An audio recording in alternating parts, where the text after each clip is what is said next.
frozen over like I am.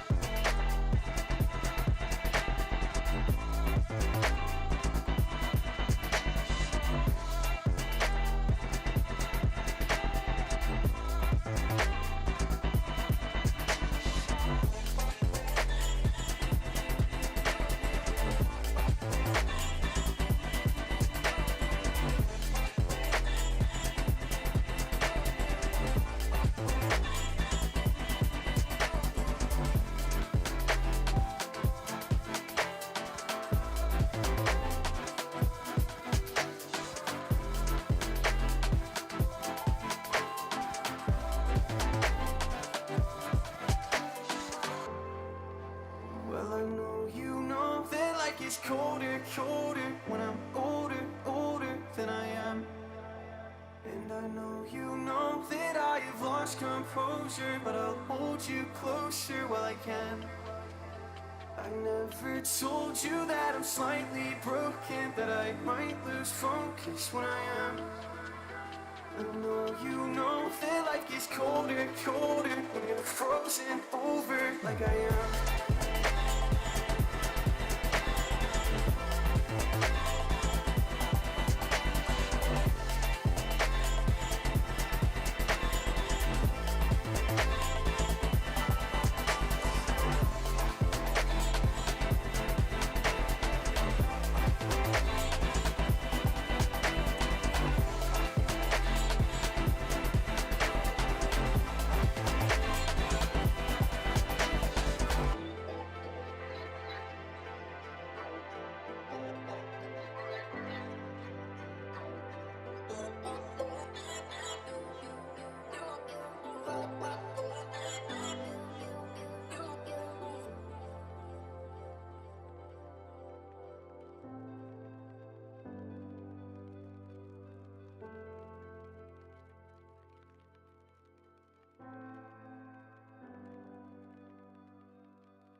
1974.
should heal, but it's been too long.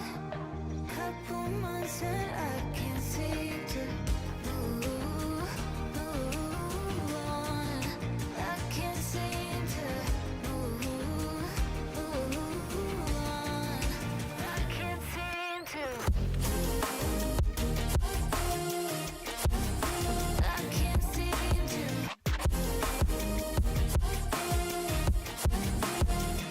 Not that you're gone. I can't seem to. I can't seem to. Laying on my floor thinking about all the things that we've been through. From 24/7 to pretending like I never met you. No, it's all for the best, cause I know we're a mess every time we're together. Going out of my mind, and I wish I could lie, tell you that it gets better. Now that you're gone, they say time should heal, but it's been too long. Couple months where I can't seem to move on. I can't seem to move on. I can't seem to.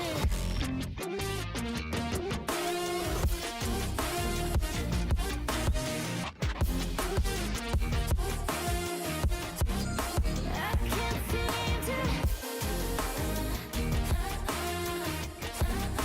I can't seem to.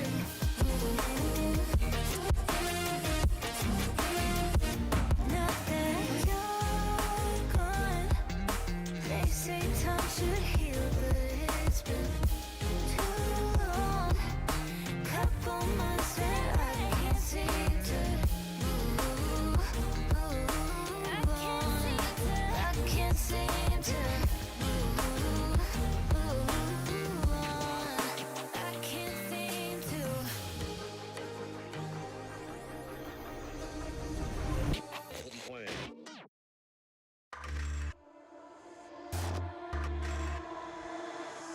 I stand back and I watch you explore in perfect visions like I've been here before. Falling faster, I try to ignore. I see you, I see you.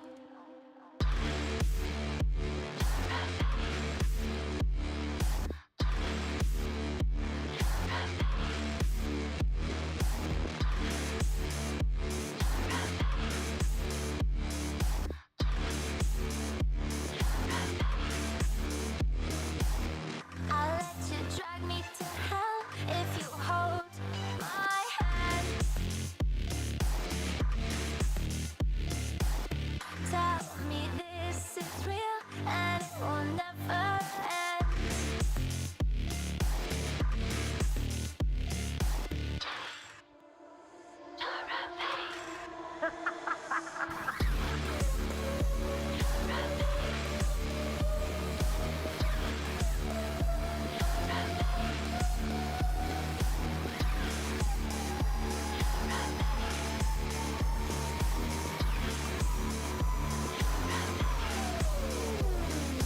This is not what I came here to find. Memories show that I'm out of time. See a shadow, don't know if it's mine, but I see you, I see you, I see you, I see you,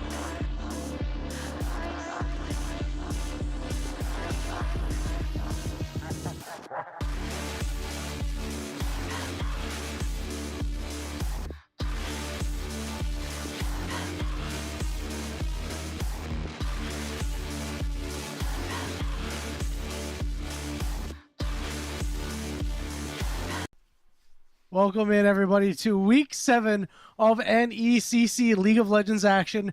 I'm Yanni, joined here by Alk Battery. Like you got the Toon Squad shirt going on. We got Winthrop Garnet, who's sitting at 5-1, taking on Converse University at 4-2. don't have any confirmations of how crazy this game could mean for standings. But whenever you have some of the top teams in the division, it's still going to be a pretty banger matchup. Yeah, it is Winthrop Academy, Garnet, so a little bit different than maybe the Winthrop that you're going to be more comfortable or familiar with if you're a much broader Collegiate League of Legends fan. But all things considered, I do think, like you're mentioning, that with these two teams, it may not be reflected on the NECC official website, but these two teams are looking to have their playoff bid secured tonight, with Winthrop already being at 5-1, and currently we are waiting as Converse are 4-2. It's not exactly locked in that they're going in for playoffs, but it's highly likely going to be the case. You know what? Well, we just hope that they make it, right? Because a team like that, with a name like that, and how long they've been around, and especially with the situation surrounding them, always want to see them in the playoffs if possible. Let's go ahead and take a look at the starting lineups. As you mentioned, it is Winthrop's Academy team. It's Foles, Wilson, Papa, Soldier, and Beep. And over on Converse, it's Ego, Broadcoma, Duckman, Devin, and Scooter. A lot of recognizable names if you've been in the collegiate and tier 3 space. Yeah, so it's funny to me to see this Winthrop lineup in this form.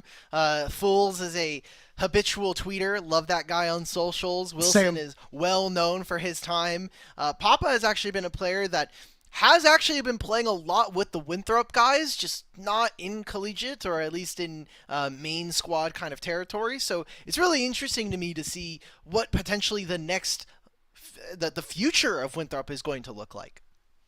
Without a doubt, especially because this lineup in the main squad has been around for so long that it's coming time that players are probably getting ready to graduate and move on and either, go continue to play League of Legends at a tier 2 level or anything like that, stick around tier 3, but go on and do whatever they do with their lives and what they've gotten their degrees in. I think that Soldier is a pretty interesting player to watch, given that respect, because I think out of all the players here, probably one of the players that we have the least amount of intel on. Beep is a guy that also kind of low intel, but is around, and we've seen and we've known Beep for a while.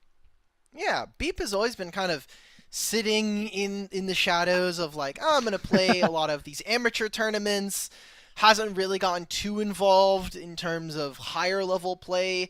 Has maybe shown up a couple times in a qualifier, but hasn't made the run that's been able to cement their legacy or even their name really for amateur. And so while this match may not have the highest of stakes as we close out our regular season, I do think it is quite important to see whether or not this Winthrop is going to be able to finish out a season at 5-2 or at 6-1, because their only loss coming up against Weber, I think, pretty impressive, all things considered. And that was a close series going all the way to 3. Yeah, Weber is the team to beat here in Group B. So we'll see if Winthrop is determined that, yes, they are at least the second best team. They can go toe-to-toe with them at any time, and that does require a victory over Converse. Again, as you mentioned, Converse sitting at 4-2. Very strong team overall. We didn't really get a chance to talk about a lot of their players while we're waiting for some of the bands to come through. Ego, Duckman, players that we've seen with their time on Winthrop University. Devin has been, a tier 3, a darling AD carry. We would mention. I'm getting word that the current win-loss for Converse sits at 7-5, but I don't know if that's actually accurate, because in order to one of those games would have to be an FF win, but if it's an FF win, it counts anyway. You have to have a minimum of 8. Well, but this is the number that I'm getting. Take an FF vote. So maybe it's 8-5. Who knows?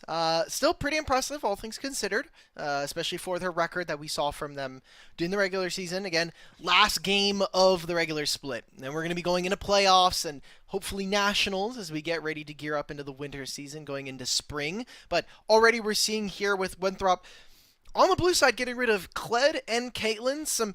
The Kled is a little bit more unique. The Caitlyn we've been starting to see a bit more priority on, especially I think as both crit itemization has been a little bit weaker, and so it's kind of unique to see this champion, and a lot of the traditional AD carries that we do tend to see are a little bit weaker in the laning phase.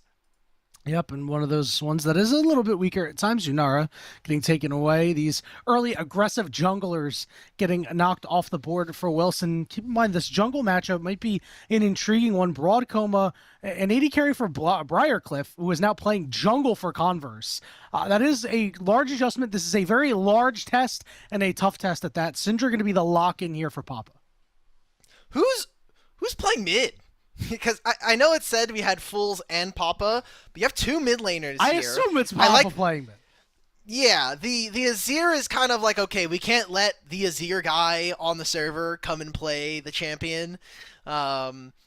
It's interesting to see that we're getting an Orianna versus Syndra now paired up with a Nocturne on top of that.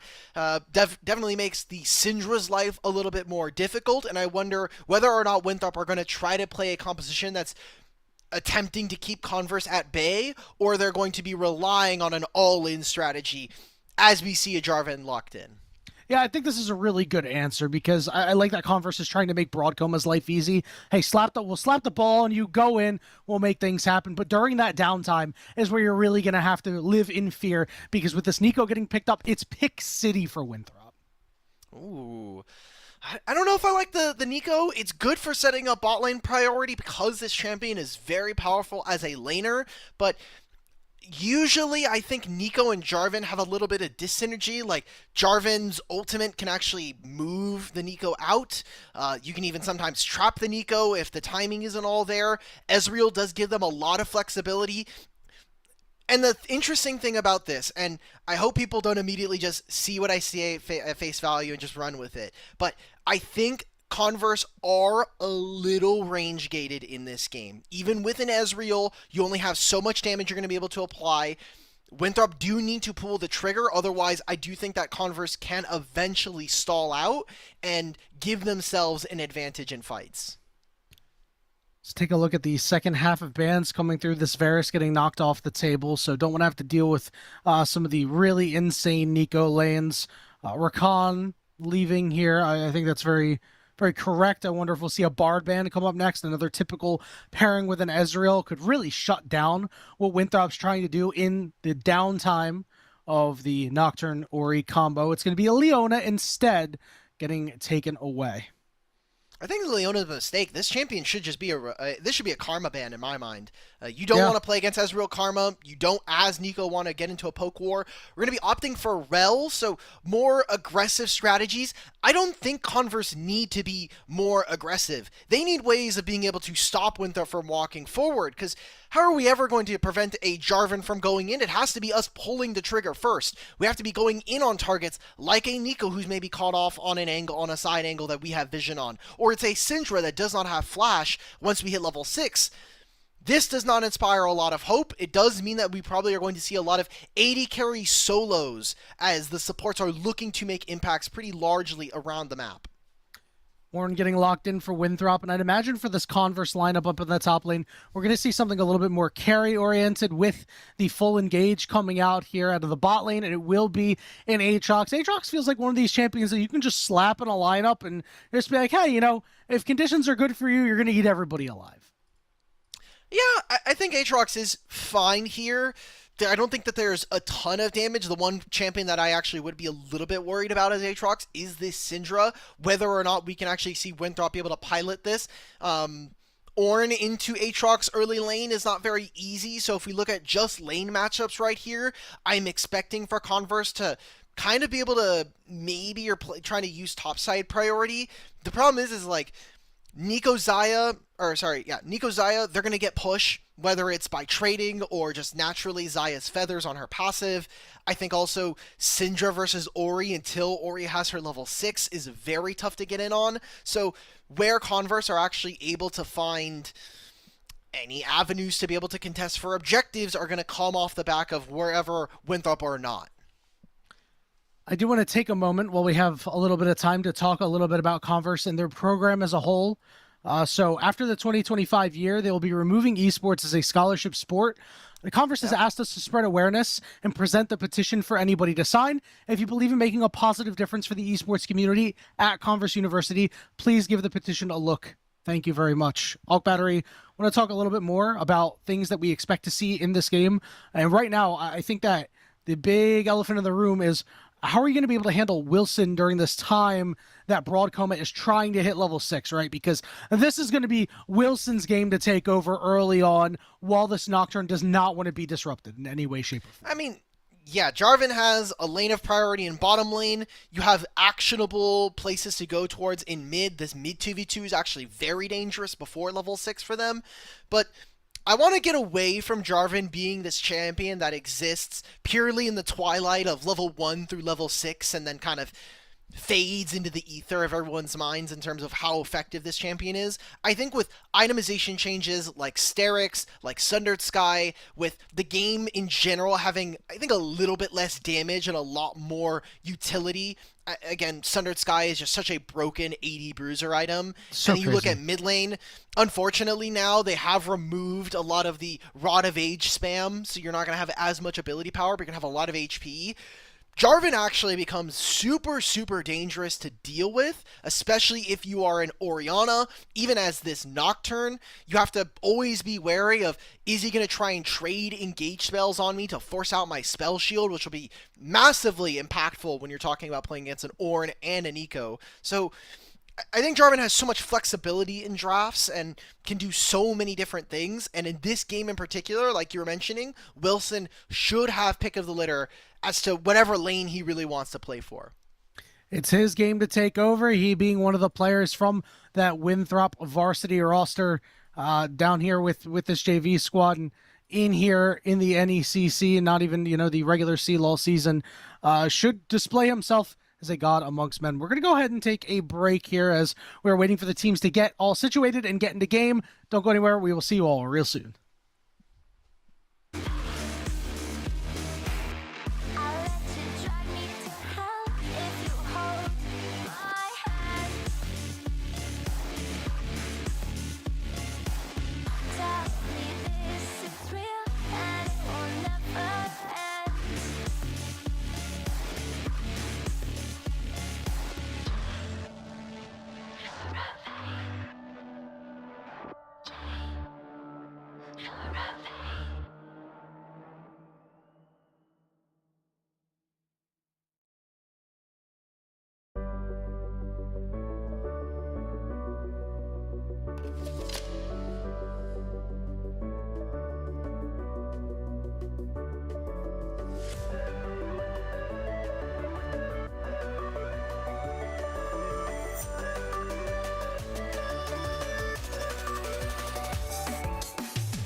just wanna be alone.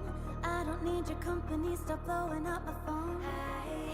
You don't get the things that I've been through, and I don't have the time to lay it all in front of you. And you think that you wanna save me. You don't know it, baby, why you do this? I got this under control. You think you do, but you really don't know that I don't need a savior. You can't be my savior. I'll save myself. I'll save myself. No, I don't need a savior. You can't be my savior. I'll save myself. I'll save myself.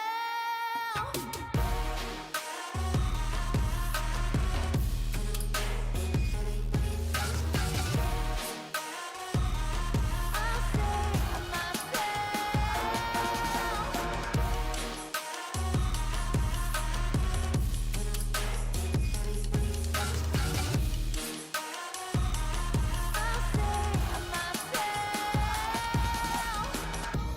Baby, I just wanna be alone. I don't need your company, stop blowing up my phone. You don't get the things that I've been through, and I don't have the time to lay it all in front of you. And you think that you wanna save me. You don't know it, baby, why you do this? I got this under control.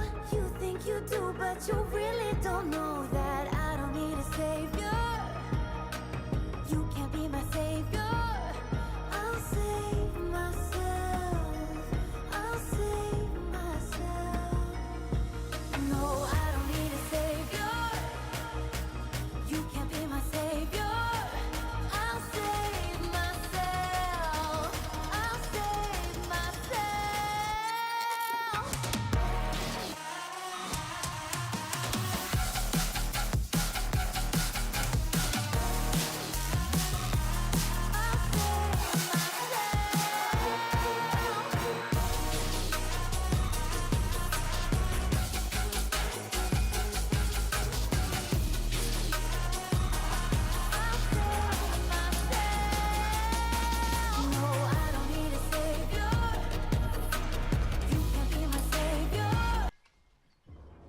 Welcome back, everybody, to NECC League of Legends. Remember, Week 7, final week of the regular season. The 5-1 Winthrop Garnet versus the 4-2 Converse University. Yanni and Ogbattery on the call. And we have a couple of players in streamer mode. Oh no. Oh my god. Why does Fools need it, bro? He doesn't need this. Yo, Like- honestly, that's so true, bro. Why does Soldier need it, bro? Who on this team? When does Beep ever need this on? So Let's let's go through real quick. It's Foles playing top for Winthrop, and then Soldier and Okay. Beep in the bottom lane over there, and over for Converse, it's Ego in the top lane. It's Broad Coma in the jungle. Thank you for these lineups. It's Devin at 80 carry. He's playing under the Hope tag, and then of course, yeah, that's it. Actually, for some reason, I thought Scooter was the champion name for a second. My bad. Nope, don't think that's happening. Well, as we get into this game, just going over, reiterating what we had set up during the draft. For Converse, it does feel like a draft that is very reliant on this mid-jungle getting off to a good start, and as long as they can keep pace with their opponents and they're not losing out early on, I do expect this to be a even close fight. But the moment that we start to see Winthrop pull away with an advantage, either for Papa or with his bottom lane pair, I think things start to go downhill very fast for Converse. We know that Winthrop was going to have a little bit of ability in team fights to make things happen with this Call of the Forge God up top, along with that Pop Blossom. So if you wait too long and you get rattled by all those abilities, it will be big problems. We're seeing some trading out in the bot lane as getting a Beep getting the rough end of the trade as these junglers clearing top to bottom and then bottom to top on the other side. Ships passing in the night. There we go. Okay, Pretty important, though. not lands. Ooh. Hold on. All right, we're going to get a flash out of Beep. Hope is going to have to back up, and he's taking a lot of auto attacks here. Very, very low. Scooter forcing the flash out. Soldier as well. I don't know. I think this is really dangerous. The wave is starting to push in their favor right now. Now that Devin has killed that last of the melee minions. Pushing into them. Hopefully the wave is able to push back in time. You can already see Wilson is on the case. You know that your jungler's on the opposite side of the map and you only have Flash. They didn't see him. Oh, wait, you got Flash for Flash! And Devin will live! Wow!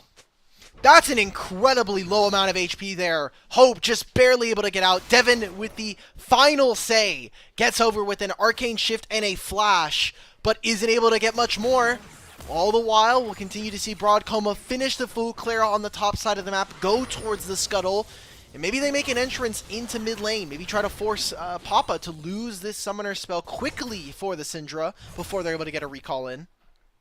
And while that is kind of brutal for the bot lane, Hope losing out on both of those summoners, again, it's just your Nocturne not getting disrupted. Broad Coma getting that first clear off very cleanly. Exactly what Converse is looking for. Meanwhile, up at the top side. Very, very good trade there for Ego, the former they're swapping. Harrisburg product. They are swapping for this right now. It's going to be first the Xayah who's able to enter this one. Oh, is this fake Xayah? No, it is real Xayah because it's the gold from the coal. Okay. All right, it is just going to be this bottom lane pair immediately going for the rotation. I find it interesting that Winthrop have decided to go for a lane swap in this instance. It's not like this is a bad lane, but maybe just trying to save fools from what's going to be even more punishing of an Aatrox versus Ornn matchup. Wilson is spotted by a singular ward planted there by Duckman, so no action at least coming in from the Winthrop jungler. But I think all in all, with no kills going over and with summoner spells being equalized in the bottom lane, I do think this minorly gives an advantage over to Converse. I'm going to need to see them continue to build on these if they want a hope of winning this game number one. We're going to have to see what the second clear looks like. So far, we have Wilson heading to his top side, electing to maybe just be ships passing in the night. Once again, we'll see if that changes if he wants to go invade on that top side. There's a 2v2 up in the top lane. A Scooter is going to be here to back up Ego. Seems like He's it's getting ready fine. to Hex Flash over the wall. Okay. They're going to go in See on who we're Xayah. gonna No flash here. on him, so... Yep. So Scooter bails out, and the Blade Caller does so much damage. They just missed every single one of their spells. I don't know what to say. Winthrop feeling very good about that trade. And now they're going to move their vision into the top side. You can see that Wilson and Papa teleport in from the Syndra back into the mid lane and get yourself some priority. Maybe we fight in the jungle. Let's get into the enemy Raptor camp here. A contest coming in as well with the Nico dropping in the Fog of War. So I love this great vision play that we're seeing coming out from Winthrop. Scooter caught between both turrets. Here comes Nocturne trying to save the day. Stun is out. Scooter can't get away. It's first blood going over to Beep. And we got the kill in mid lane. Duckman dies in mid lane thanks to the play from both Wilson and Papa. So they ended up making that happen. That's Orianna who used the teleport to get back into mid lane on the same timer as the Syndra. Now, I mean, both flashes are up. I don't think Devin's under much. Oh my god. Oh, and the Billow's breath made him brittle. And that'll be a kill going over to Foles as Winthrop now in early control.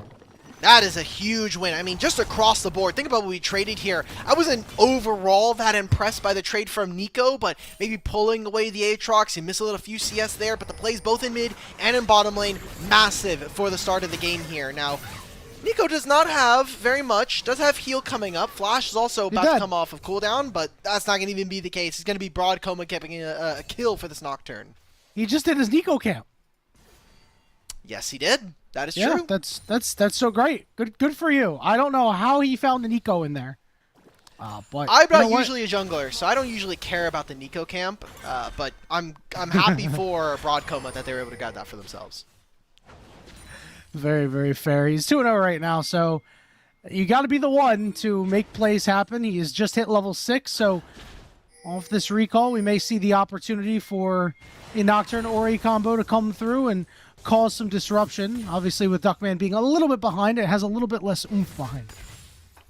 I mean, the issue here now is you're going to be about a wave and a half behind the enemy mid laner. Good fish coming in from Papa to get a Syndra Bucks there. It does hit 40, so now has 2 stacks of the Q, or at least available to them, 2 charges. Definitely gives a little bit more flexibility, but like I was saying, with this flexibility and mostly with the fact that they have priority, is really dangerous now as Converse to cross the side of the river if you either don't have vision or you don't have an advantage. Team Soldier throw out the Feather Storm. There's no jungler on this side of the map either, so Aatrox is going to have to really do a lot of work here. Oh, the Ezreal gets biffed just a little bit. Don't think it was going to be enough to kill, but still missed opportunity potentially. But this does mean the dragon will be secured here for Converse. Yep. They'll get first dragon of the game. It seems like a grub trade coming on through, but Winthrop are very late to this. Wilson had only taken a final recall after the dragon had been started. Now plan a mid.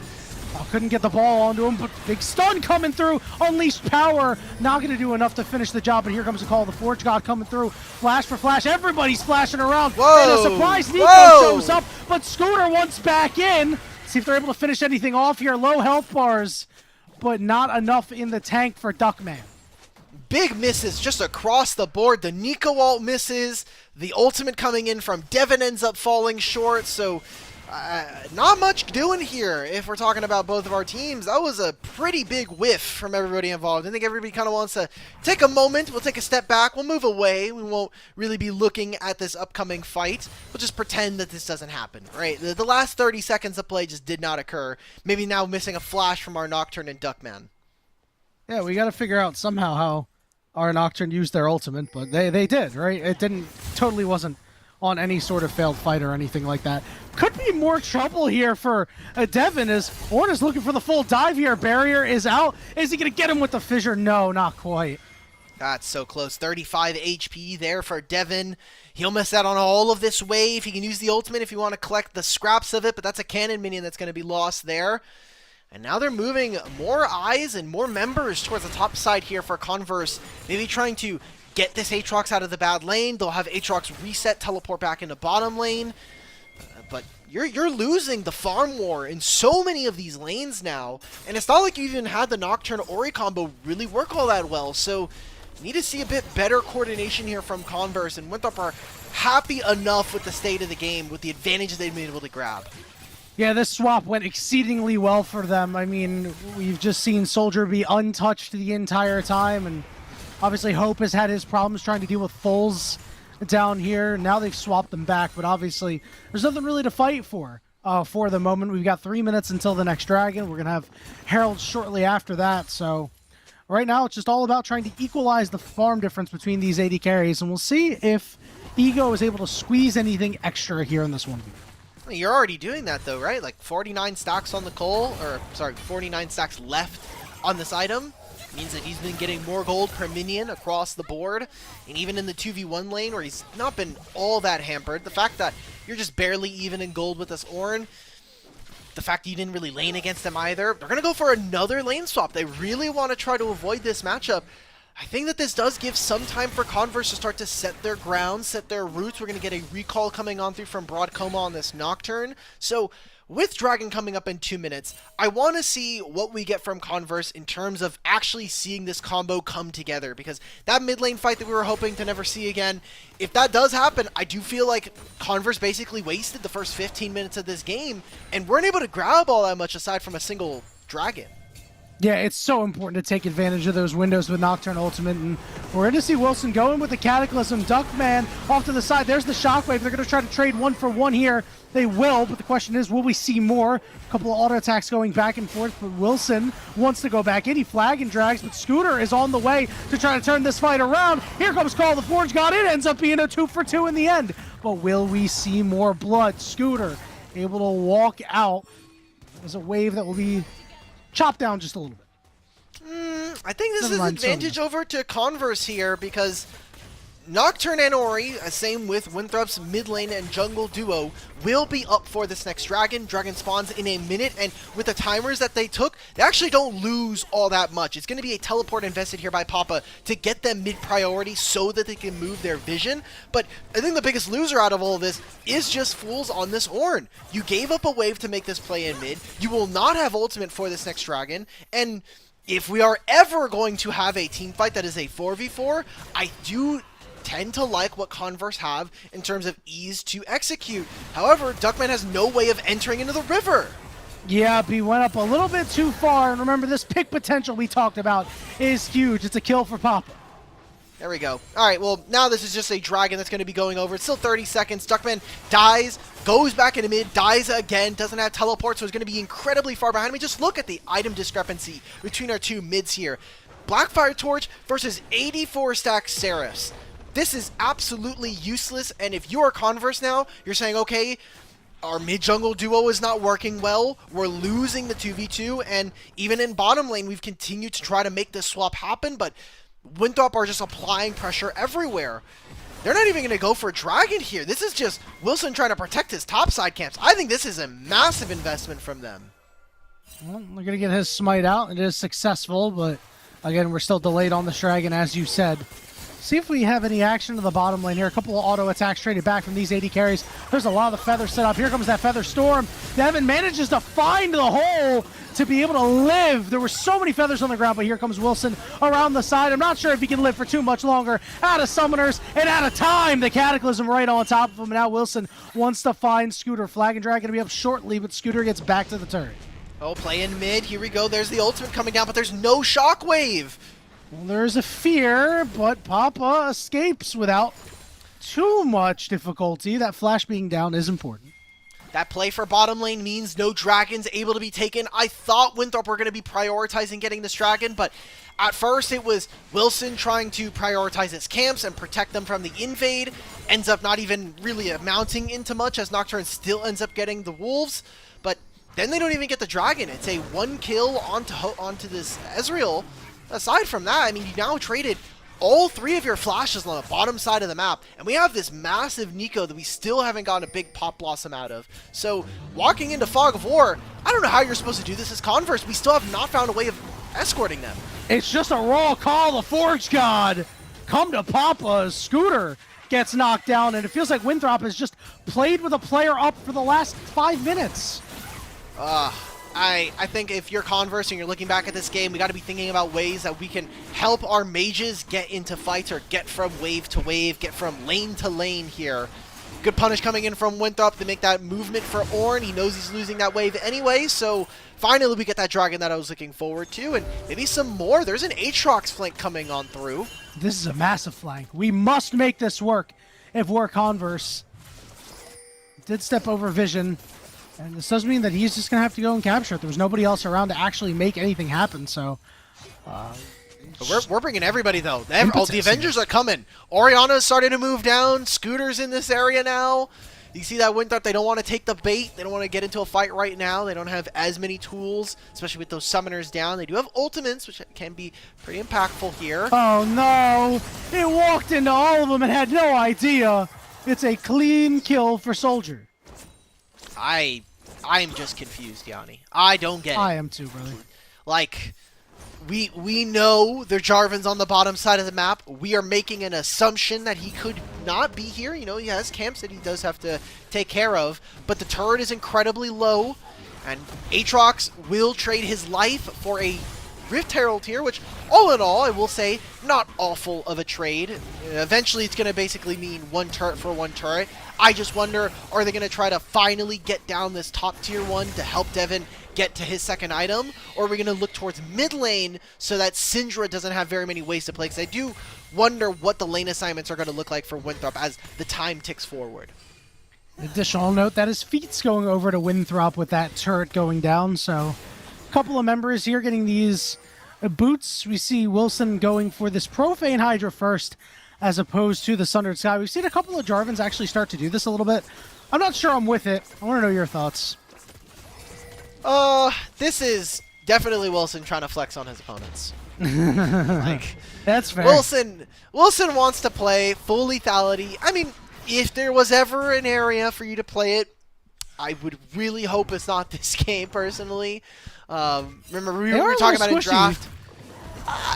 Yeah, but like, Guard Breaker, you know, doesn't really do it. Sorry, that is a TFT item, but it has the same icon. Stride Breaker, the Seraph start here for Duckman. The lethality, I think, is not going to be all that useful. We spent a little bit of time in draft talking about how the tank bruiser items are really, really punishing in a game like this. So I do think this is more so Wilson just, I'm going to style on our opponents. I'm not worried about our result in this one. And he's having a good time. Seeing Beep show up to the top side, another Aatrox flank that I'm not sure if is actually going to pay off. We're looking to dive Scooter here. Aatrox is nowhere to be found, but Papa's going to find real quickly that they've shown up to the party. Here comes Beep flashing forward. Pop lost him on 2, and now Wilson's got to get into this fight. This turret's still standing, flash away from the Aatrox. Here comes Zaya coming around the backside of this turret, is just barely standing, and he's just free firing in the middle of 3 members. This is really, really risky. Aatrox is in a lot of trouble. There's the Feather Storm, and Aatrox gets blown up, and now we're going to look for Hope next. Stun out from Scooter as Wilson continues to just be a big body in the way. Scatter the Weak not going to land. Damn. Papa used the scatter. Doesn't end up finding that kill onto Aatrox early on. While all of this is happening, Nocturne goes bottom lane, Broad Coma with the Rift Herald, sends it in, gets Duckman the tower, as well as a little bit more gold on the second part of this play. It is going to be a 1-for-1 turret trade. But again, Winthrop already up 3 turrets here. Like, they are the ones that have the advantage when it comes to the gold. I think it was a really enthusiastic find there from the Aatrox, but this is a Spear of Shojin Aatrox. You need time to be able to build into this fight. You need time to get that damage amplification from the passive of this item, and we just barely landed anything. I think Beep had a really solid Nico ultimate, finding both members of Converse there, and it just feels, like you had mentioned earlier, Winthrop are playing with either a man advantage, like a single man advantage, or it feels like Converse are not able to execute in time. Shockwave onto Wilson. Good hold on that ultimate means that they are able to get on top of him. It's a shutdown. Going over Duckman. Gonna fade Wilson shine just a little bit. Alright. It slows the game down. We have 30 seconds. Wilson is going to be up and available. And the worst part about this here for Converse's game is that there are Hextech portals. So he'll just get right back into that action, even as a Jarvan, which has an incredibly easy time getting around the map here. So you see that Converse, they're going to take control of this area, but they don't have a Nocturne ultimate. They don't have an Ori Shockwave. Are we even going to see Winthrop bother to contest? I feel like they can try to stall this out. Maybe they just prioritize gold and minion waves. Might do that. We do see Nico in the area just trying to clear out some vision. These Hex Gates are being used. The pings are going down. Otacon is up. Well, Wilson's going to get here just in the nick of time. Head right over, and it's stolen by Papa. And now we have flashes coming out. The fight is split here, as Devin's going to have to shift over the wall, but Converse in no position to fight back. That is just like literally the perfect scenario there. Winthrop, maybe there's even an Orange solo. I don't think this is happening, guys. Oh, he's given up. Foles has given up. He stood still for a hot second, and he is dead. It's a shutdown going over to Ego. Oh, we're seeing more fighting going on. Hang on. Duckman got cataclysed. He flashes away. There'll be no further contact here. All right. So while this was happening, let's talk about the build-up going into that dragon. Syndra got an entire bottom lane wave, moved in, secured the dragon. That's massive in and in itself. Then you were able to push in on mid lane. So you're just losing gold and maybe just lose your support. There you go. Oh, you're definitely losing your support. It is another kill. Ezreal coming through, just a little bit of damage to Beep, and now with multiple members in position here, it looks like Otacon is going to be the call for Winthrop. Okay, Otacon's going to get started. There is a Ori Nocturne combo that we have yet to see here, but look at where the Ori is just now leaving base. It'll be another 10 seconds before she's able to walk here in time. Aatrox can try to find a teleport flank. It's going to be in that Tri-Brush. Here we go. They don't have any vision with this Nocturne ultimate right now, so it's getting used. Now we're just going to go into Papa with it. Shockwave is there. Papa flashes over, but he dies anyway. Wilson very low, secures the Otacon, but Beep comes up huge. The question is, will you see more? Because Soldier is backing up in the wrong direction. He gets shot down on top of it, and Converse have gotten a lot of kills off the Otacon for Winthrop, and they're looking for one more. Foles has to waddle his way away. Will be able to dash, has been feared. Nocturne taking a whole lot of damage, but Devin trying to do a whole lot of damage. Ezreal not going to land. Oh my god, is this going to be it? Okay. We got the barrier. Whoa, Foles! We went in, Foles! It's an ace for Converse. A 5-for-0 ace. Big shutdowns going over, but it was the Otacon going in favor of the Winthrop Garnet Academy team. I've got to say, Yanni, this is a very confusing game now, because even, like, okay, right now, Converse, they have 31 petals. Chippies, if we could just click on a random Winthrop member, I'd love to see how many petals we have on them. Because if it's not all that big of a differential, it's 18! 18 is either 31 or 21. Yeah, this was not a huge worth, and you think about all the gold that they just lost. The gold is absolutely equalized here, and this is as good as a situation as it's going to get here for Converse. Finally, they were able to find the combo. Oh, and Wilson gets stuffed trying to get away.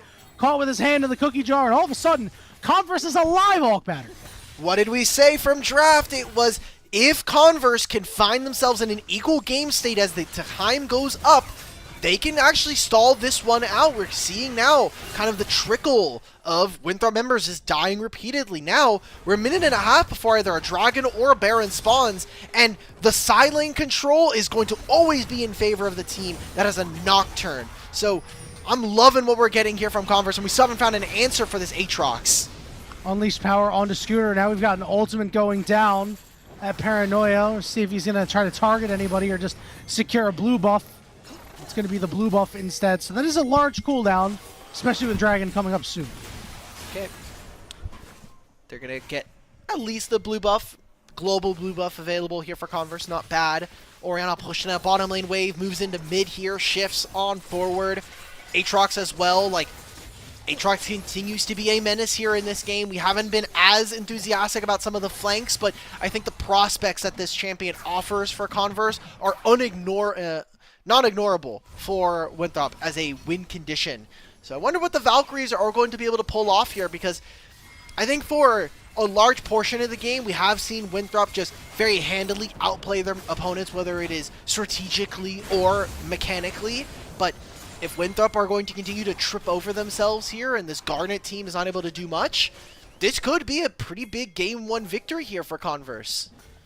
One big thing to note is that after Devin got done dealing with Fulls, he's been relatively untouched since. He's on his 2.5 item spike, we'll call it, because of this last Whisper. So if they can't get to him, this Garnet team, he is going to do so much damage in these fights. He's going to absolutely take over. We do see Papa and Wilson trying to do their thing to find Scooter once again. He'll be able to hop away this time and survive. So they have gone a little too far. We're seeing the flank come in. The walls are starting to close in. Teleport's coming in for Fulls. And the Ezreal, just as it gets mentioned, immediately dies. Call the Forge God coming down, going to land the knock up onto Ego here. And now it's 5 strong going after Ego. It's a bruised one for sure. And this could be Baron for Winthrop Garnet. They do not care about this Dragon right now. Neither of these teams really in a position to threaten for Soul and Ornn. Gonna start to give out those ornaments, already giving the upgraded Rabadon's Masterwork to Papa. Great pick onto Hope. I'm wondering what the idea there was, because yes, Xayah was alone, but I don't think that Converse had enough information to make that play. So Winthrop very rightfully punished by getting 2 kills, and they grab themselves the Baron. Just whether or not they can actually push on a side lane is going to be massive. Again, this Nocturne can have the ultimate. They're going to be coming out of base on this play. Maybe they grab it with 3 grubs and the Baron, but it's tough. Well, they're going to continue the shove. Oh, here. come on! Scooter is going to take the portal and get sent right back to the base, potentially. Flashes forward. Good ultimate there. The pop possibly hits one and out. Could be the time for them to take over. The Valkyries are going for it. They will be able to find him on the backside. Ornn trying to stay alive. Meanwhile, they're on top of Xayah, who's got to flash away. Ego trying to get to him, but ripped apart is Broad Coma. Now it's a 1v1, but the AD carries don't typically win this one. Duckman going to come in too to try and close this one out, and they will find Soldier.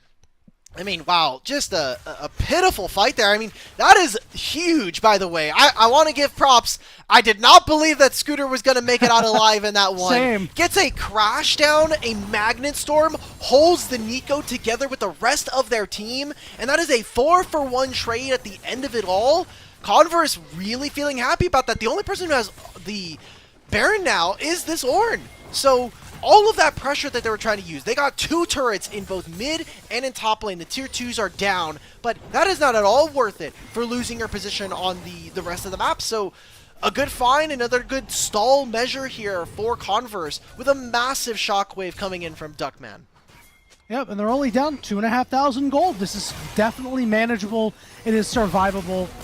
Nico gonna find the double root there. Shockwave not quite gonna land, but now we're gonna have Nocturne go in. Here comes a Redemption, plus a Pop Blossom, plus a Wilson coming through. Are they gonna be able to find the Nico? Trying desperately to escape, it'll finally fall on the backside. God. Wilson dies, the Call of the Forge God hits 3. And now it's time for Soldier to try to cook, but he's on low HP. Trying to dodge out of Devin, and he can't do so. Papa can't join the fight. There's a lot of low health bars though, and you know he wants in. Getting ready, but the Aatrox ultimate is going to rebuff him over on the side. The Ornn's going to trade 1-for-1 as they eat Papa alive. It's an ace for the Valkyries. The Valkyries come alive here with a 2-for-5 trade. Dragon spawns in 2.5, and look at how they take control of this map. Mid-tier 1 is going to fall. Aatrox can continue to push, at least until the next wave. Maybe they get that bottom lane tier 2, but massive rallying coming on through. As they fight in a chokehold that I was not at all a big fan of. You're playing into Nico, but really they did a slow trade, kind of, baiting Winthrop into trying to fight. It is so difficult as the Xayah, never really being able to plant your feet there. So Converse are fighting back here, and Yanni, important stakes here for this game. We were talking about this might not have a massive effect on the standings overall, but for both of these teams, for Winthrop, if they lose, they potentially they will have no possibility of getting into first going into playoffs. And for Converse, while game differential might be on their side, really taking a strong win here tonight cements potentially a third place finish here in the group, which again locks them for playoffs. And not only that, shows that they can go toe-to-toe with the second best team in the group, right? That is definitely something to be said. The question is, will either of these teams be able to challenge Weber? That is the question that we all have. But the question for now is, can you actually finish out the game? It's a nice pick for Papa and friends. They've been so good at it all game. Big find onto that Aatrox. Aatrox might have teleport available before this Dragon. We're going to see that Winthrop Academy. The Garnet team is going to take 2 lanes right now. Big pressure. I like where Wilson is sitting, getting vision and being just a human ward in this bottom side jungle. Just trying to be as annoying as possible for Converse, putting in complete darkness in kind of a massive slap in the face of a champion like Nocturne, who usually tries to inflict that onto his opponents. But by pushing onto 2 lanes, this gives them really easy access to that dragon that spawns in 40 seconds. This one would go a long way for Garnet. Beep told me that their goal for the semester is to be able to win the NECC convincingly. For those to look at the program and see that the second team is good enough to beat on top 8 CLOL teams.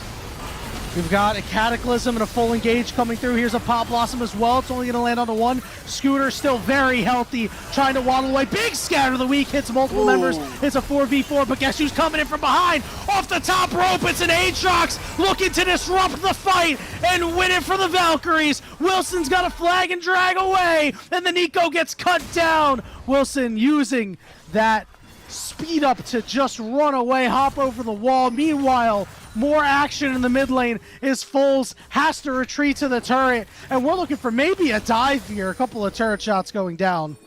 They're going to take this turret, and they're going to be able to put themselves in a really good spot here. Sole point now here for Converse as they take the dragon. Let's see if Wilson can pull off Mission Impossible. Ethan, we've never needed to see it before now. I don't think I've ever seen Tom Cruise play Jarvan before.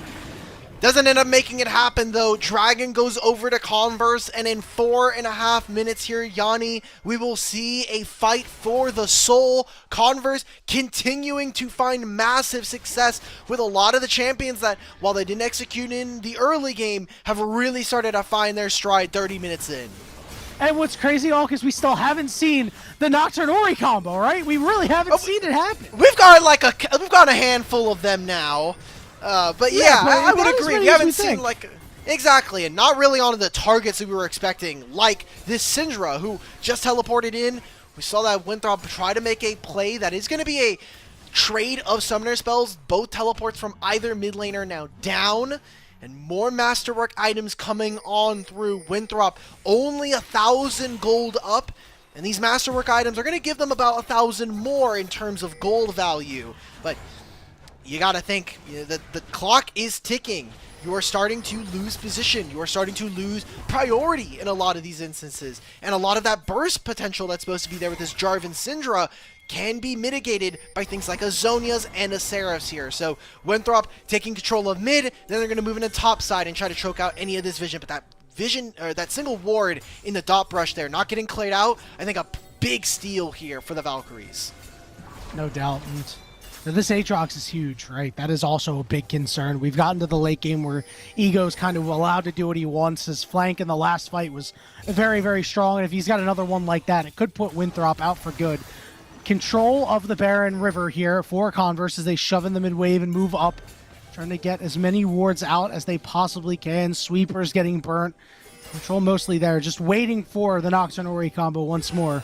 Papa with Zhonya's is going to make it hard. Look at Scooter right now. Scooter's floating towards the top side. He's going to rejoin. I think this is a tough spot here because now Devin, no shift. No control of the mid wave here. Here we go. Here we go. Be able to Scooter fight. once in. There's that ultimate. Ball's not on him, but he's going to try to do it himself potentially. All the way to the back line. Pop Blossom's there, but Nocturne and Aatrox are eating him up. Nico has to run away. Yes, Foles gets a big knock up, but he gets knocked down. It is a 4-0 for Converse. And a massive play coming in from the Valkyries, who will escort this next minion wave. Oh, Nico was trying to move on forward. This is unfortunate here for Beep. They will end up going down. It is a clean 5-0 ace, and Converse looking to end this game number 1. The Valkyries weather the storm and crack the Garnet. A game that we were not sure if they were going to be able to do so with how the early game went and how in control Winthrop was, but Otacon, ultimately their downfall. 1-0 Converse. An amazing play from them, and I think a draft that gave them a lot of ways to play the game later, which we had some worries about. Can you actually withstand it? We saw, I think, a lot of mistakes coming in from a player like Wilson, and not a lot of the proactivity that we would like to see from a Jarvan, a Nico. I think Beep, while yes, you found some great ultimates, the rest of the team, I think, not really pulling it all together. So you need to see this team really lock in and find some kind of center point for themselves. Something that's a little bit maybe, I don't want to say easier to execute, but maybe more reliable of an engage. Yeah, I'm with you on that. And when are we going to see teams not actually make mistakes at Otacon? It feels like it's been the entire year. Collegiate You and I have teams, spent a lot of time. happens. You and I have spent a lot of time watching some of the best teams in the world do the same thing. It is so frustrating. Eventually, one day, teams will not do so. We're going to go ahead and take a short break. But before we do, gamers, your eyes do take a beating out there. I know mine have over the last couple of years as well, but Buy Blue Light has you covered. Their premium blue light glasses will keep you sharp, focused, and ready for victory without the eye strain. You can level up your game and protect your vision by checking out Buy Blue Light today, the official eye care partner of the NECC. That is BYEBluelight.com. Want to also give a big shout out to Wenzel Farms, made in Wisconsin. Their meat sticks go great with gaming. Wenzel's Farm, legendary Wisconsin meat sticks since 1977. That's a long time. They got 14 mouth-watering flavors. You can meet your heart out. Wenzel's Farm, legendary Wisconsin meat sticks since 1977. With that, we're going to go and take our break, and when we return, Game 2 between Winthrop and Converse. Don't go anywhere. I'll see you on the other side.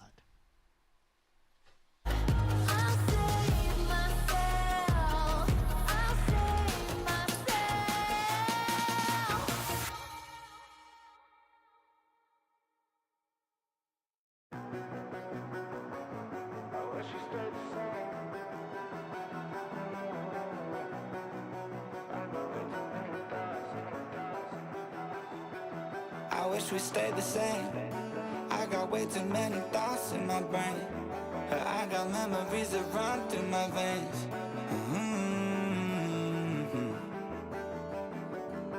I'm not one to blame, but I could point out every way that you changed. Some things stay up while others go right down the drain.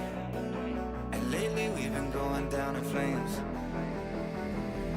But if I'm honest, I get in my feels when I want you. Say you feel it too, I'll haunt you. Hold on till I'm lost in nirvana. But if I'm honest, I get in my feels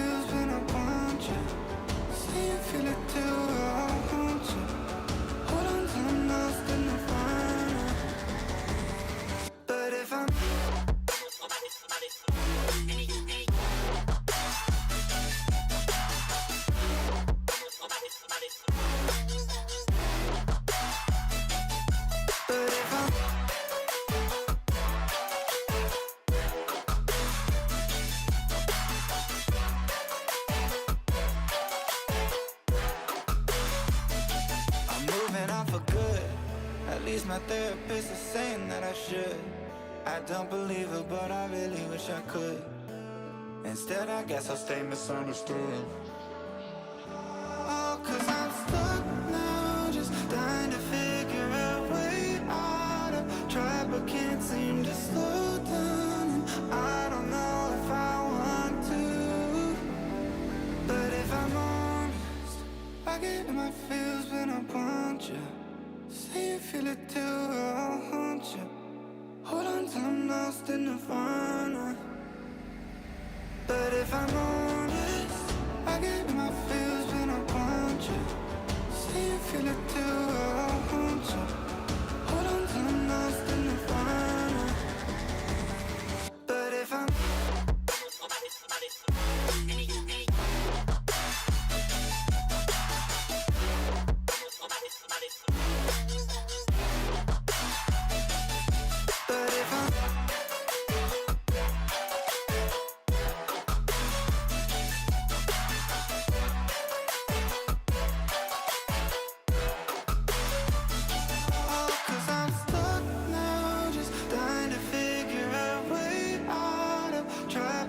seem to slow down, and I don't know if I want to.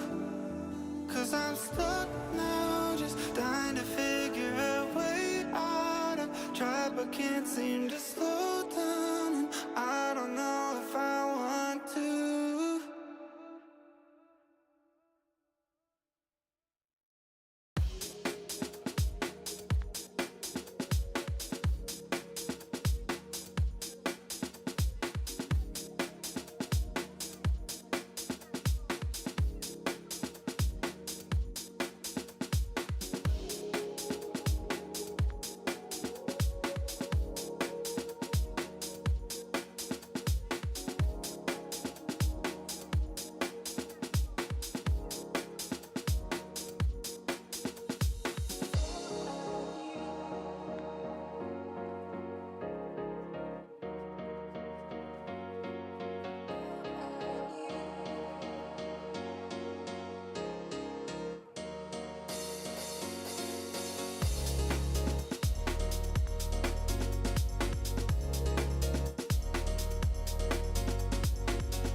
Welcome back, everybody, to Week 7 NECC action. Converse took a first game victory over Winthrop Garnet, looking to make it a clean 2-0 for themselves and tighten up the standings up near the top. Alk Battery, it was a game that, for a while, we thought that Winthrop was going to cruise. And then Otacon happened, as we talked about at the end of the first game. Yeah, we'll be getting into draft here very quickly. You see at the bottom, Fearless, the champions we will no longer have access to. Also, with Winthrop choosing blue side, we came into game one. We didn't talk about it much, but it was Converse choosing red side going into that first game. So interesting to note how they're going to be able to utilize some of these counter matchups. And while I think a lot of people might look at this team and go, okay, I recognize Devin. What else can I get from this team? I actually think Devin wasn't all that instrumental for this team's win. I think the top side of this match, especially Ego, had a much bigger say as to how this ended up going across. So now, let's see if anything really changes. Already Winthrop, I think, changing a little bit of their ban strategy, but the Azir still staying there alongside. Yeah, they gave Ego counter pick in game one with that Aatrox, and we did say if he was unabated, he would be able to show up in these fights and have a pretty good time. And, credit to Ego in the 2v1 for a long time. Really did a good job of keeping up in CS, not letting himself get too far behind. Okay. Kiana is interesting. Again, wanting to just take away Wilson. Imagine that if they are going to require him to pull out a carry, you always have to be worried about things like Vi, things like his Kindred that we have known for such a long time. Now, was the first pick this time around going to be here for Winthrop? Because last time it was the Syndra. We have the Orianna gone. Are we going to see things like an Aurora coming on through? Are we going to be even getting things maybe even in the vein of a Rise? Yeah, always the potential, especially for Winthrop to pick it up. Foles really likes this champion, so who knows? We could even see it in the top lane. I don't think that'll be the case, but the potential is there. Wukong is going to be the first pick here for Wilson, so we're looking for some mid laners to pair up with that with the oncoming picks. Okay. Wukong, interesting. Not a lot of pairings, but I expect that things like Annie, things like Rise are going to be huge. We are getting a Ivern immediately.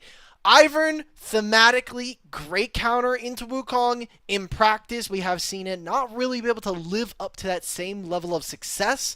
Now I want to see big carries. I don't really care to see a Talia, but is another champion that I think slows down the game for Winthrop if played correctly. Yeah, I agree with that one. It's not the strongest mid-jungle duos. It comes with a lot of disruption. Not a whole lot of damage. Yunara going to come through here for Winthrop, and for Converse, I'm curious, are we going to see them pick? I assume that we're going to have at least 180 carry. I don't think we'll have two with the second one coming out of the top lane, but we might have a carry-oriented champion. We've got Anivia coming out. It's a pick that has started to crop up, and it could do well to kind of stuff Converse a little bit later on in the game. Man, this champion is getting such a massive ego inflation for no reason. Just because, I promise you, you asked people 2 weeks ago, do we think Anivia is playable? No. Now that they've seen Chovy, now they've seen Faker pull it out at Worlds, now I'm going to play the champion.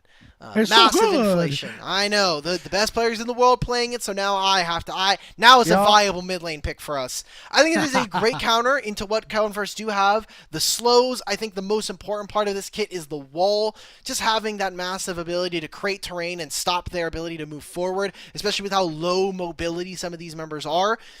So we're going to get into the second phase of bans. Supports are going to be first up on the chopping block.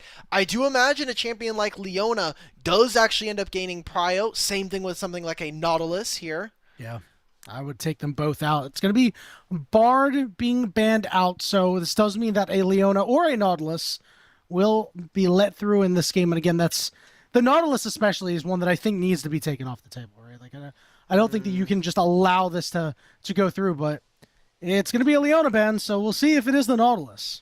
Yeah, Nautilus has to be first picked here. I mean, you know that there's no Alistar now, just got banned from them, so you don't even have to really worry about counter matchups. The Brahm's also been taken care of here. I think just having that point-and-click CC to take out a champion like a Yunara, make an Anivia uncomfortable, is exactly what they're required.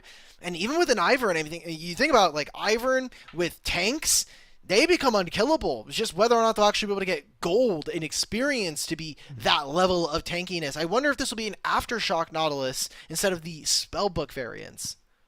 Rakan going to be locked in for Winthrop here. It feels like Winthrop's composition wants to do two things at once right here. You've got two dive champions. I think Yunar, who's fine to fight front to back, and now we have a Nasus coming through. Too many different identities for my liking, Hulk Battery. We'll see what Converse puts together. I think it's got to be a carry in the top lane to at least get more value out of the Ivern pick. Okay, so we're going for Rek'Sai.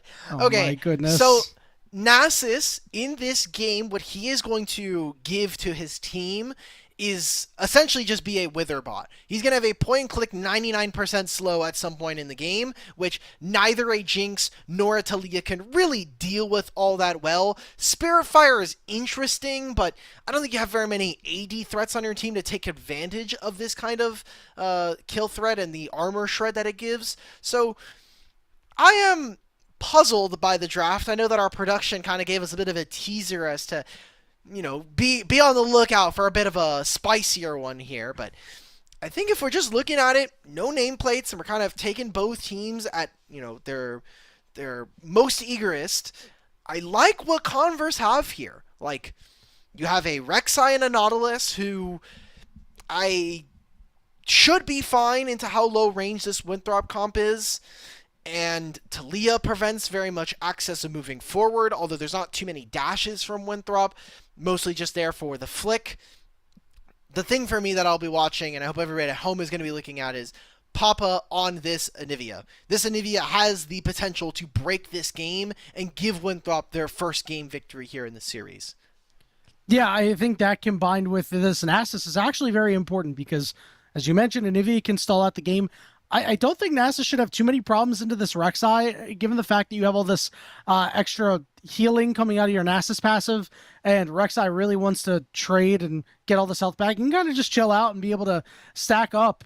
And the only concern that I really have is if Winthrop's going to have the ability to get to this Jinx, right? Are they going to be able to protect the Jinx enough to make sure that you're able to win these fights? Because if you're not, I feel like you're going to get run over by this Nasus later, because it certainly seems like we're going to trend toward a late game direction with these team comps. Yeah, it is kind of weird though, right? Because we look at Winthrop's side and they have damage, but it's kind of untraditional damage. Like, Yunara is going to eventually get through a team. Anivia is going to try to burst out her opponents while still having a little bit of that DPS. Wukong also needs to get through a few rotations of spells. So Trinity Force, Black Cleaver does end up kind of leaving a little bit left to be desired. But Converse, as long as all of their carries are uninhibited, I think a Rek'Sai is really dangerous to deal with. Doesn't really matter if this is against an Nasus. Yeah, exactly. And then a Jinx, fragile, but can provide the damage necessary. But does she have the range to do so? That is another one that's going to be put to the test here. Yeah, and I don't know how you're going to actually kill this Anivia later, too, right? Like, I think she's going to be so far away, and if you're using your Nautilus ultimate on her, it's not being used on Yunara.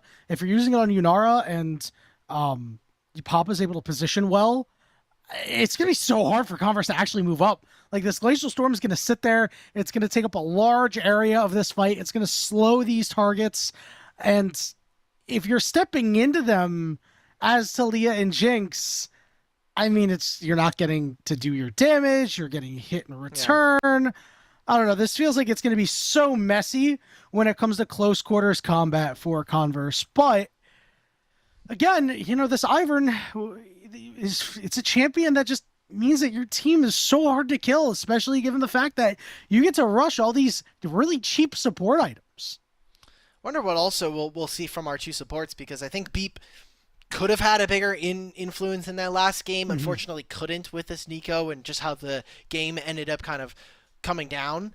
And Scooter, while the rel engages were fine, just eventually just was more tanky than their opponents and was able to have a bigger impact in these games. So I don't know. I know we've been talking about these comps for a while. We'll be getting into game very shortly here. I kind of want to pull back the lens a little bit and talk about the fact that while this series won't have a massive impact on the standings, the fact that potentially we could see Converse go up to 5-2. They won't be able to contest game score versus Winthrop, but very well could see themselves maybe even finishing second if they're able to take a top 2 here.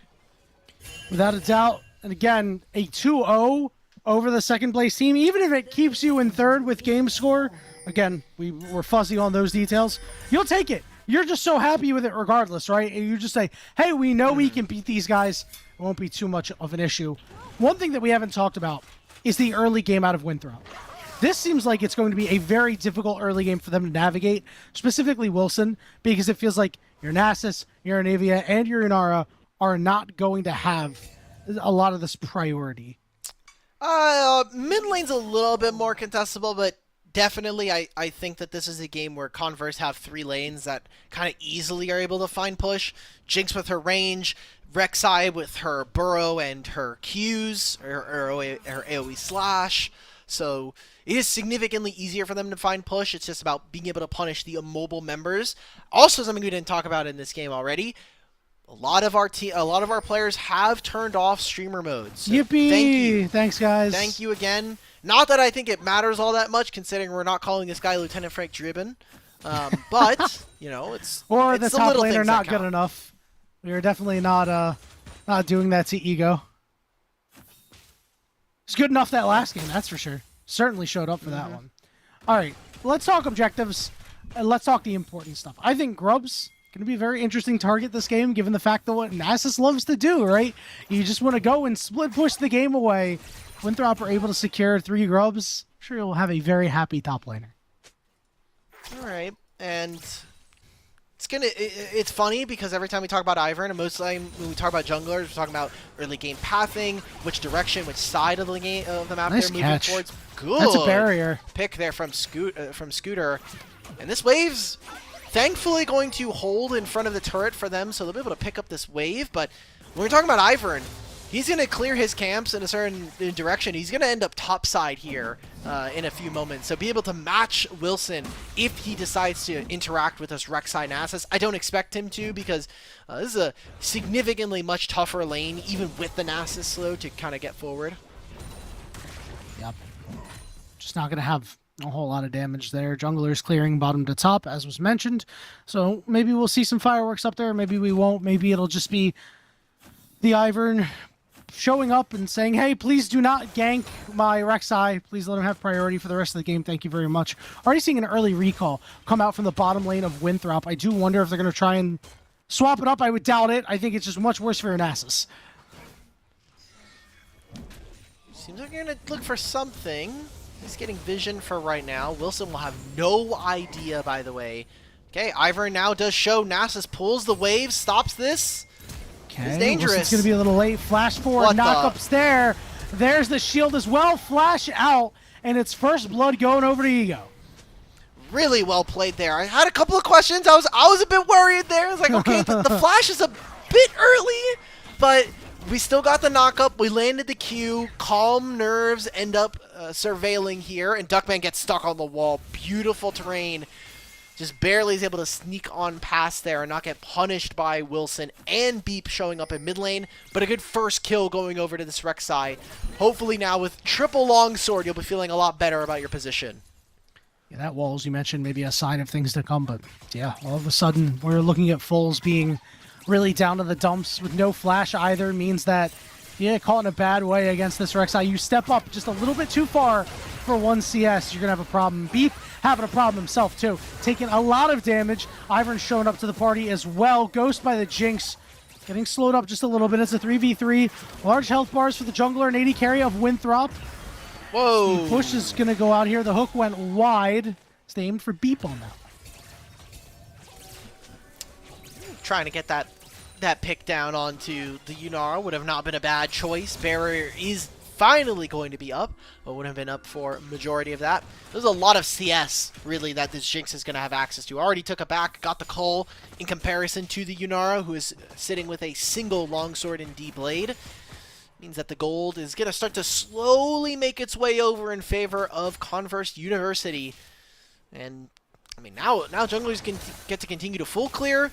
It is a pretty decent or sizable advantage here for Wilson, but thanks to Ivern having such cheaper items, already has the Boots of Lucidity, which is pretty massive. Hook there. There's the knock-up. Catches Devin, as now they're going to turn on to Beep. Beep's got to slide out. He's got no heal, no barrier out either, as more damage coming through here for Soldier. They're both getting very low. He got caught by a hook. He's got to flash the zap. Rooted, dead, Scooter doing it all himself. Beep's got to flash away. You know that hook's going to come up soon. Not going to be able to slide it through. The zap doesn't win. And here comes Wilson to pick up the scraps. There's one. He gets slowed. Scooter needing to have enough mana, but he can't get away. The flash, the Q. Double kill for the Winthrop jungler. Okay. 2 kills going over, and it was a kill that lands onto Scooter. They're going to make another play onto this Nasus. Yeah, this is just mean. There's the seismic shove, but the minions are there to block. Duckman very, very low, but the big rock gets the job done, and he dies. It is an execute, but he still dies. Yeah, now they're going to move top side here. Wilson can move forward, try to see if he can pick up a 3rd kill for himself. Maybe gets closer to getting himself, you know, that Triforce that he's getting closer and closer. Already Heartbound Axe completed. No flash available from him. That means that for now it is going to be Ego who does get out alive. 1-0-1 on this Rek'Sai, and this Nasus is already starting to feel the hurt of playing this champion in competitive. Yeah, you know, I thought this was going to be, like, not the worst lane for him. And, yeah, he got dove a couple of times. But this just seems really, really difficult to deal with as an Nasus. This is why I don't play top lane, because I would play Nasus into this, and I would just lose. I just don't see the value of a Nasus versus this. Now, in Fool's defense, he picked top lane blind. He had no idea that R5 Rek'Sai was coming on. The clear mistake. So, yeah, but I think Nasus is really difficult to deal with because you know when there's an Ivern, you're usually going to have a hyper carry, and so you can kind of just put the Wither down on one member. Even if it's onto Talia, it's actually very dangerous for her to deal with. Thankfully, it does have Phase Rush, so you can kind of ignore it if she can land 3 spells, but the laning phase is very, very difficult. I think the only thing that's going in their favor is that the Eagles pick themselves up Root is there. kills. Wilson is level 6. Beep is able to slide out. See if Wilson wants to turn it around. He doesn't have any backup. He's going to have to use the Cyclone defensively here. The clone going to land the knockup. He'll be able to escape with the snipe, but the hook goes down, and they're going to blow up the AD carry. Down goes Soldier. They're going to move and lose even more here. Another turret plate going on top side. Nasus is just trying to squeeze Grasp of the Undying procs, but Ego does not care. Saying, I will take more of your turrets. Guess what? We're going to get more plates on bottom side. As a kill there for Devin opens up even a bigger gold lead here. The Valkyries are really striking back here, and it is important that they not only win this series, but they win it in 2-0 fashion if they want to potentially end up as the Division 1 second seed out from this group. It's time for Papa to make his impact, but he immediately gets hooked, and they're going to throw everything they got at him. Wilson getting in there. Scooter is still alive for the moment, but Wilson cannot finish off the kill. Papa's Glacial Storm forcing multiple members away, but a nice sidestep there coming out of Hope. Ivern manages to find the kill, flashes out of there, lands a root as well. Super Mega Death Rocket and the auto attack coming through for Duckman as Converse is playing this game on a knife's edge. The heal is out there, and you cannot ascend for a kill. And Duckman once more throwing another rock, and another one with a seismic shove. And that dragon just barely is able to squeeze out even more kills there. Kills Wilson on the back end there. Ego not able to find this kill onto Fools, but a huge win yet again coming on through for the Valkyries. No dragon taken, but kills going over to Duckman and to Devin. Looks like they're going to try and make good on the trade. No flash available for Rek'Sai. Alright, let's see how Ego's going to try to find his way out of this one. Wilson does not have his ultimate. Good knock up there. That means the play will stop. Huge that Wilson did not have his Cyclone in that dragon fight. It felt like he could have really turned it for the side of Winthrop. Instead, it looks like it'll be a grub take for Winthrop, which, as we talked about, could be important for this Nasus, but it has been a struggle so far. I don't know, Yanni. I think taking grubs here is a big loser play right now for Winthrop, as when are you going to get time to hit turrets as this team? Realistically, you can stop the push coming in from Converse, but you're never going to be relevant on a side lane here. Now we're getting another team fight potential. Ivern has summoned up Daisy. Side, misses the hook. Another defensive Cyclone coming out here. Teleport in. Foles is going to join the fight, but another nice knock-up coming through, this time courtesy of Daisy, and Scooter's going to pick up a kill. Now they just get 2 grubs, right? Like, Wilson's up in 8. You can't miss out on this top wave. 2 grubs. They drop the dragon from Converse to make this play. And I think just cutting out your opponents from being able to do anything is a fantastic decision now. Do we actually have this kill? Quick No. turnaround coming through onto Ego, and it's a shutdown going over to Soldier. Last 2 grubs going to be picked up here by the side of Converse, as now they're going to look for a fight on the top side. That depth charge is available. Knockup is there with the root on top of it. Exhaust going down onto the Jinx here as Nasus is on top of him. They're trying to help Mal give him They some don't do any shields. damage. Duckman shorts his ultimate, but is now going to look to take out Soldier here. Beep has to try to play defense. Down goes Foles. Get excited once again. Double kill, but dies to the turret. Another execute once again. This turret really hates Duckman. Duckman has 2 deaths, and none of them are given over to Winthrop. I think that is hilarious. Top lane turret's very- putting in work this game. A very close affair, but only 1-1 grubs. They ended up moving off of that. They got more kills here for Devin on this Jinx. Another death on to Soldier here. And that damage that we were talking about that might be lacking for this team is starting to kind of show its ugly head in this game. No dragons taken either. I feel Winthrop are definitely feeling themselves being on a timer here. Ego? Yeah, Ego, just go for it. He has ultimate. I think it was because he was in the tremor mode. He is like, oh yes, I can go in here. Maybe he just can. Hold on. He might take out Wilson. They have stuffed him sufficiently. They put the wall down, and Ego will fall. But what else is happening right now? Because you lose mid-wave, right? Papa's going to be able to pick this up. Almost another solo kill here. But guess what? Scooter is in the area. There's a redemption that's not even available. So, yeah, it doesn't matter. It looks like they're just going to miss out. It's going to be a kill going over to Devin and potentially even more of this turret going down. A lot of gold still here for Converse University. Yeah, I mean, good on Winthrop because it was a 4,000 gold lead for Converse before that topside fight.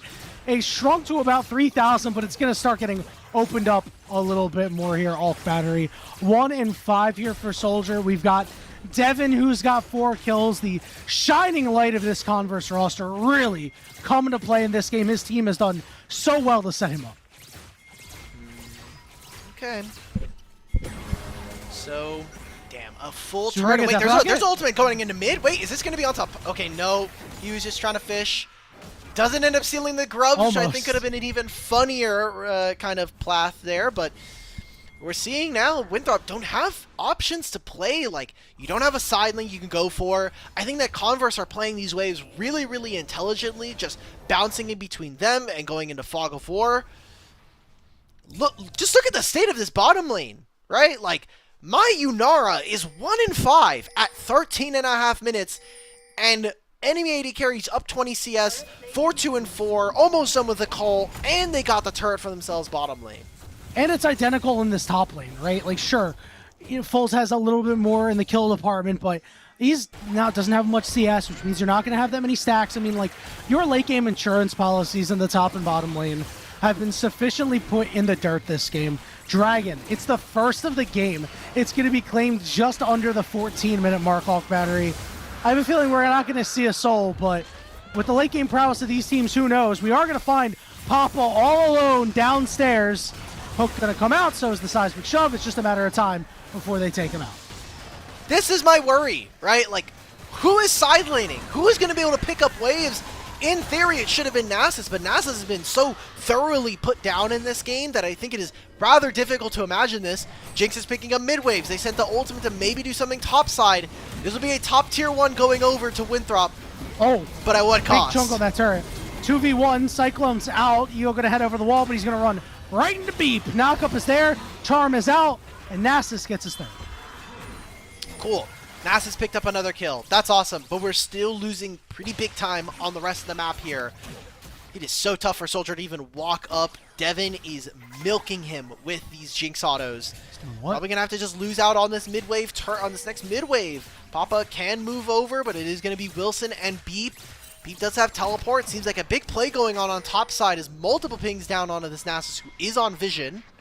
Oh no. Oh, I love Duckman acting like he doesn't know he's there. And now we've got a little bit of yakety sacks. Maybe not, because it looks like this Nasus has been caught pretty quickly. Just a matter of who ends up getting the kill. You know they're going to want to give that to Duckman, but not if the Krugs have anything to say about it. Kill goes over. They're going to even have Ego reinforced through mid. Winthrop Academy just trying to get into vision on bottom side, protect Papa. No one's really going to be able to answer this Anivia for this upcoming wave or two. Seems like they're more focused on trading bottom lane tier 1 for this mid lane. Get Devin a little bit more gold. There's that knockup coming through onto Yunara. Ego on the backside with a double knockup, and it's time to get excited. It's only going to be 1 kill because you're between 2 turrets, but a successful dive for Converse. And they get another Wilson? turret, and they get Wilson Wilson? here as well. Wilson, what are we doing? Wilson? We lose the turret. We're going to now lose our access to the Herald. I have no idea what the thought process coming on through for Winthrop Garnet is. But they're just making, I think, the wrong plays while Converse just have them checkmated both from draft and in-game. This is such a brutal game for Winthrop Garnet. Not a whole lot of stacks on the Snassus. 204 total. Converse just really waltzing themselves into enemy territory now. We're going to go pick up this Herald and surely make good use of it. Again, Dragon's not really expecting to be a big factor in this game, but you'll have an opportunity to use the Herald on a turret to secure that Dragon if you really want. Oh, Beep. Is Beep just dead here? Hold on. We might have Ego up a little bit too far once again. Yeah, that's the problem with Rek'Sai when you're in Tremor Sense. You can't see anything else around you. Yeah, Ego's definitely doing his part to keep this game a little bit closer than it should be, but if we just remove them, I feel like we would be talking a bit of a different tune. Even with this all happening, by the way, 7,000 gold at 17 minutes. And we haven't talked about it since the pre-show, but Converse are going to be losing their esports program going into next year. So if you want, they do have a change.org petition to hopefully talk to the board of directors and see if they can get at least another year of the program. A lot of students have graced their halls, most famously Scary Jerry. See a play on a soldier here. Having another good 80 carry also will help the Converse team, as now it's time to get excited once again. It's going to be a 1-0. That looked like a fight that Winthrop should have pretty easily won. Duckman up just in Papa's face, forcing his flash away. But yeah, off battery, it is very sad. And hopefully that this Converse University program will be able to continue. They've been a very involved team throughout collegiate, a strong history for the last few years since the 20s. So we're seeing a 1v1 up in the top lane here. Knockup is there, and it looks like Ego might be able to finish this off. And he does with the flash. Doesn't even need the redemption. We're going to summon the Herald down on bottom side. We'll take ourselves the second turret. And I find it poetic in a way, sad and otherwise. Seems like we're making a couple of plays. There is a caught-out Rakan. Does have Ghost. Maybe this is a play coming on through for Winthrop. We'll have to hold the narrative. Duckman charmed. And it's just Duckman for right now. Full engage onto him. They're going to full send. But Beep is going to get knocked up and die. Wilson trying to go after Duckman here. Nobody's there to help. It's just a shield from Ivern over the wall. We've got Anivia popped in egg form. Hope is able to hit over the wall. Oh my god. Oh my. That was almost the biggest hit ever, but they're just styling at this point. Let's be real. Yeah, it's a 10,000 gold lead. It's 19-7, 19 minutes in. Soldier just has no way of getting out from this one. It's a kill that goes over to Scooter, but I get excited for the Jinx, the Dragon, the red buff. And what I was talking about earlier is in the year where we see Converse potentially close their doors, at least on the esports program, officially, Winthrop are opening up this academy system coming on through, mostly as a way to get more students involved with gaming, but trying to expand their esports program, which has really started to take hold within, I think, the last few years in particular. Obviously going all the way back to the 2020s where they were able to pick up a CLOL win. Now we see them as kind of a large household name across the landscape, both in Valorant and other titles. I think it's so... the timing on that could not be more impeccable from these two. Yeah, and I hope we'll see some other large programs really do the same, because when you take a look at this Winthrop Garnet team, you know, we'll discount Wilson because, you know, Wilson has been on the main team for some time, but I mean, these are really good players. Foles has gone over. He's grind a challenger over in Korea. Papa has been on the team for a long time and at times has been a starter, has been largely strong. And then, of course, Hang on, I was going to mention Beep as he comes in to try to make a nice play here. So they're going to find a shutdown onto the Jinx and maybe look for a little bit more knockup coming through from Egos. Now it's his time to take over, and guess what? This Ivern hasn't even joined the fight. There's that ultimate coming through. Beep hit with a seismic shove, another knockup. It's a double kill for Ego. He's finally felled by Papa, but the hook for Scooter lands true. And now it's just going to be an Otacon, right? Like, Hope spawns in 15. Maybe they just don't have enough damage. It might just have to be a reset and get back out onto the plate. They're going to commit to this objective now. And another ace, another big win, another huge team fight here for Converse, as this gold lead is not getting any easier to deal with. 2 items on this Ivern, upgraded tier 3 boots with these lucidity upgrades as well. This is an unstoppable freight train that right now, frankly, Winthrop Garnet have no business and no answers going into. And I don't think they're going to find any answers anytime soon. Oak Battery, if this game goes to 50 minutes and everybody's on 6 items, what do you think of the prospects for Garnet? I think we are looking at a fast night here on NECC. I think you might be onto something there. And, you know, honestly, if I'm Soldier, I'm also hoping for a fast night because this game has just been so unbelievably brutal for him. We have Wilson going in here just trying to make something happen, just throwing it at a wall and seeing if anything's going to stick. The only thing that sticks is another death in his KDA. Soldier just standing his ground, says, I'm going to turn. I must fight. I am now running. I'm flashing away. Oh, and from downtown, we see Devin land a Super Mega Death Rocket that's going to put him to his grave. The inhibitor turret is going to get sieged upon. Otacon at their backs, and if they don't end the game in 2 minutes, well, guess what? There'll be a dragon for them to play for. And guess what? 30 seconds after that, there'll be a Baron for them to play for. The teleport comes in from Fools. They want to see if they can make a last-minute stand. This Anivia is going to be mad dangerous, though. Beep coming in from behind, only going to land the knockup on the one. Here comes Wilson sliding through, looking to take out Devin. Double knockups there. Devin getting some shields, and is able to just kite it out and survive. And he finds Beep too. They wipe away Winthrop. We have a respawn coming through. Soldier and Fools, the only ones left alive. The first Nexus turret will fall, and this Nasus takes a lot of damage, and it's only one auto attack.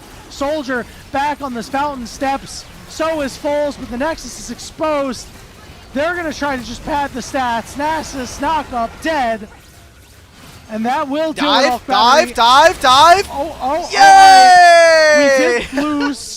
We did lose our Rek'Sai for it. Ego gets the 07 salute. Can we talk about 4022 on Broad Coma for a second? The 80 carry turned jungler. I know it's Ivern, but he certainly showed up and did a lot of the right things that game.